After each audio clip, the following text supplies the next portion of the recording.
नमस्कार, सदयात्रा न्यूज में आप सभी का स्वागत है। नाबालिग दुष्कर्म मामले में प्रधान सहित 2 आरोपी गिरफ्तार।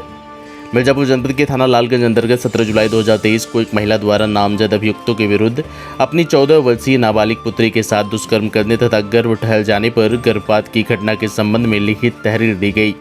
उक्त के संबंध में प्राप्त तहरीर के आधार पर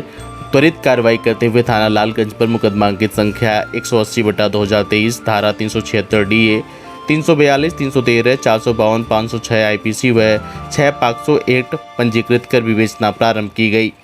पुलिस अधीक्षक मिर्जापुर संतोष कुमार मिश्रा द्वारा स्वयं पुलिस टीम के साथ सामुदायिक स्वास्थ्य केंद्र लालगंज पहुंचकर पीड़िता व परिजनों से मुलाकात की गई और घटना के संबंध में जानकारी लेकर घटनास्थल का भी निरीक्षण किया गया।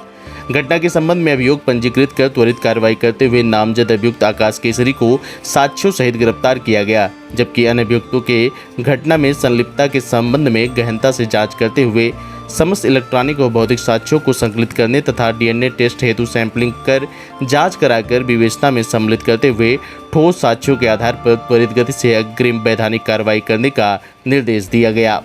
उक्त निर्देश के अनुक्रम में थाना लालगंज पर पंजीकृत उपरोक्त अभियोग में भौतिक एवं इलेक्ट्रॉनिक साक्ष्य संकलित करते हुए तथा पीड़िता के बयान के आधार पर दिनांक 25-26 जुलाई 2023 को स्वाट व सर्विलांस एवं थाना लालगंज की संयुक्त पुलिस टीम द्वारा घटना से संबंधित 2 अन्य अभियुक्तों को गिरफ्तार कर जेल भेजा जा रहा है। सदयात्रा न्यूज से आशुतोष शर्मा की खास खबर। धन्यवाद। जनपद मिर्जापुर में थाना लालगंज पर एक दुष्कर्म का मुकदमा पंजीकृत कराया गया था, जिसमें मैं स्वयं अपनी पूरी टीम के साथ मौके पे वहां पे गए थे और साथ ही साथ वहां सामुदायिक स्वास्थ्य केंद्र में जो पीड़िता थी उनके परिजनों से मुलाकात भी किया गया था।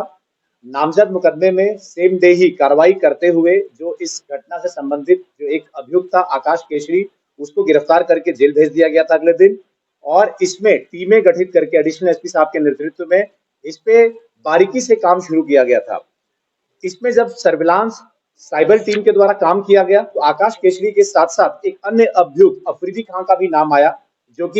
युवती है उसके साथ लगातार टच में था और लगातार ऐसे कुछ हमें चीजें मिली जिसमें कि हमें ये पुख्ता हो गया कि अफरीदी खान भी इस घटना में सम्मिलित है।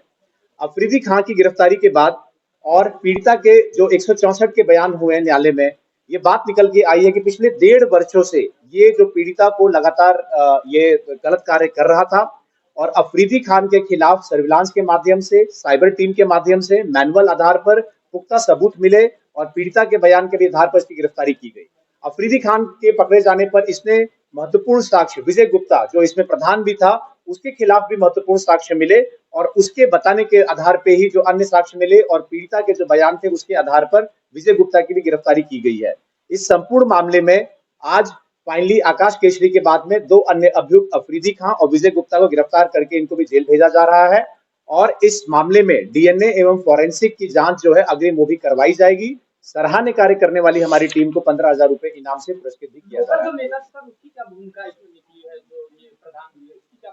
जैसे मैंने बताया कि पहले दिन ही आकाश केसरी के खिलाफ में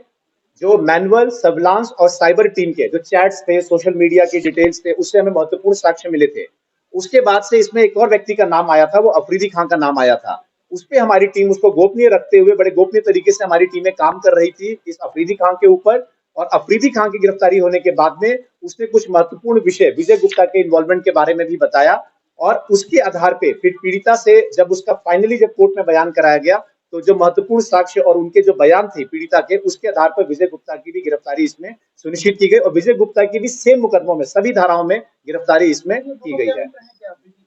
ये सभी लालगंज क्षेत्र के उठना बैठना उधर ही था और सभी एक दूसरे को जानते थे। ये विजय गुप्ता, अफरीदी खान और आकाश केसरी तीनों एक दूसरे से जुड़े हुए थे, लेकिन हमें महत्वपूर्ण साक्ष्य, जो इंपॉर्टेंट साक्ष्य थे वो एकत्रित करने थे और जो इनिशियल जो साक्ष्य थे उसमें 2 लोग आए थे, आकाश केसरी और फिर उसके बाद आया अफरीदी खान और अफरीदी खान के निशानदेही पे कुछ महत्वपूर्ण साक्ष्य भी मिले। उसके जो होटल्स वगैरह थे उसमें भी मैंने बारीकी से जांच की गई थी, लेकिन जब सारी कड़ी जुड़ी और फाइनली जब पीड़िता के बयान हुए कोर्ट में तो बाकी 2 लोगों की गिरफ्तारी अब की के करके यहाँ पे जेल भेजा जा रहा है।